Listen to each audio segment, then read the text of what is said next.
Здравейте, приятели! Днес правя това видео, защото искам да ви кажа нещо, което вчера се случи и затова ме подтикна да направя това видео. А то е свързано с една случка, която се случи вчера. А именно останете до края и слушайте. Вчера отидахме с моята съпруга в Димитровград на пазара. Да се разкараме през свободното си време. И попадаме на двама души, които бяха сложили една маса и книги, много книги. И на един голям картон пишеше безплатно. И моята съпруга се очуди и вика: бе, Здравко, какви са тези книги? Да видим какво е. Безплатни са. Отиваме и виждаме книги за Господ. И така моята съпруга прояви да се вземе някоя книжка и попита пак отново хората там, които бяха на масата. Вика, тези книги безплатни ли са? Наистина са безплатни. Те казаха: да, момиче, вземи се, безплатни са. И тя, взема 4 книжки и тръгнахме. И докато пътувахме в колата, докато се прибирахме за вкъщи, тя ми зададе много интересен въпрос. Тъй като по принцип аз се опитвам редовно да ходя на църква, посещавам църква, вярвам в Бога, докато тя също вярва в Бога, но примерно може би в годината 2-3 пъти идва с мен, но повечето казва: отивай, не те спирам. Но направим една много така интересен факт, защото тя, докато пътувахме в колата, ме попита: абе, Здравко, тези хора защо ги дават тези книги безплатно? И аз казвам: защото искат да разпространят Словото на Господ, да може в един момент, ако някой вземе книжка, може да се промени този човек и да вземе, ако е бил по-лош, може да се промени и да вземе да прави по-добри дела. Добре ли? И така припомни ми една случка, в която така много ме замисли и именно за това правя това видео днес. Тя ме каза: добре ли, Здравко, ти ме закара в една църква, няма да казвам коя църква, няма да казвам градове и т.н. Каза: ти ме закара в една църква, където след проповедта на пастора, на изхода на църквата имаше отново така маса с книги. Но там, казва, не бяха безплатни. Ами се продаваха. И примерно, ако някой човек няма пари, как може да се купи и да прочете, да може да повярва в Господ? И аз казах: абе, Росенка, много си права. Много дълбоко ме съкруши това в сърцето. Защото наистина това е една голяма нередност днес в всички църкви, в храмове.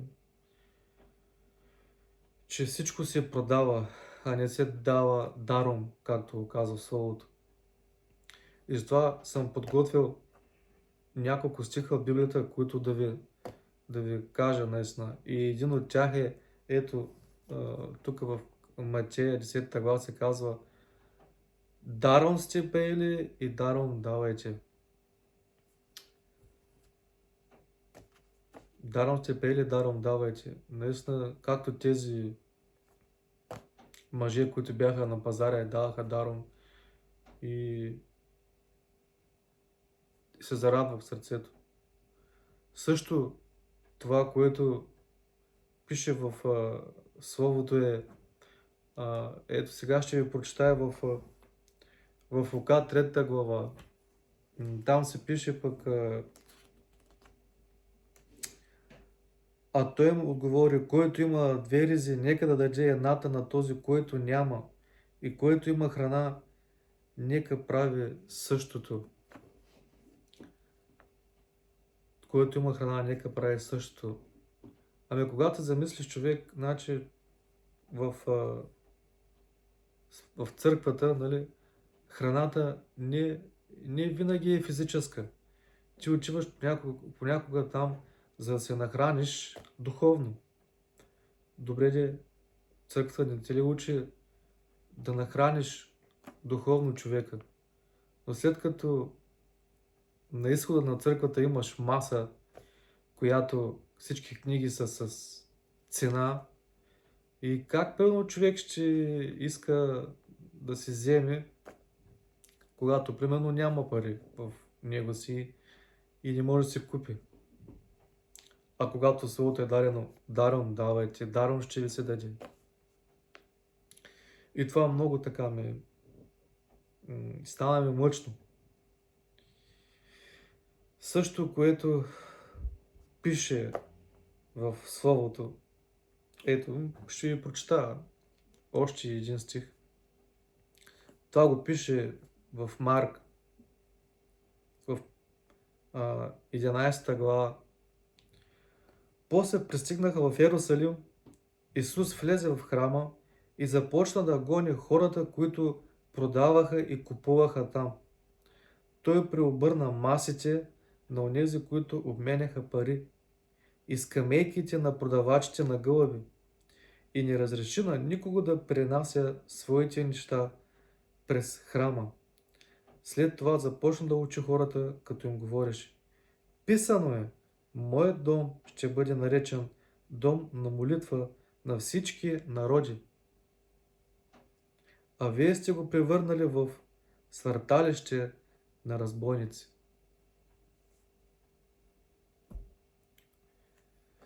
Няма да влизам в детайли, просто исках да приложа тези неща. И се обръщам към всички вас, които гледате това видео. Наистина, правете добро, усмихвайте се,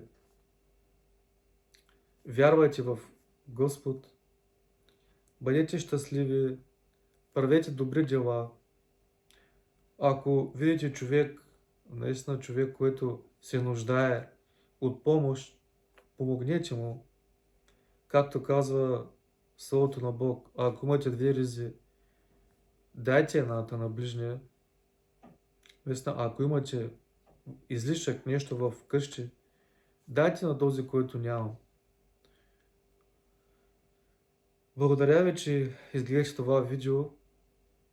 Насърчавам ви да правите добри дела и ще бъдем по-добри хора.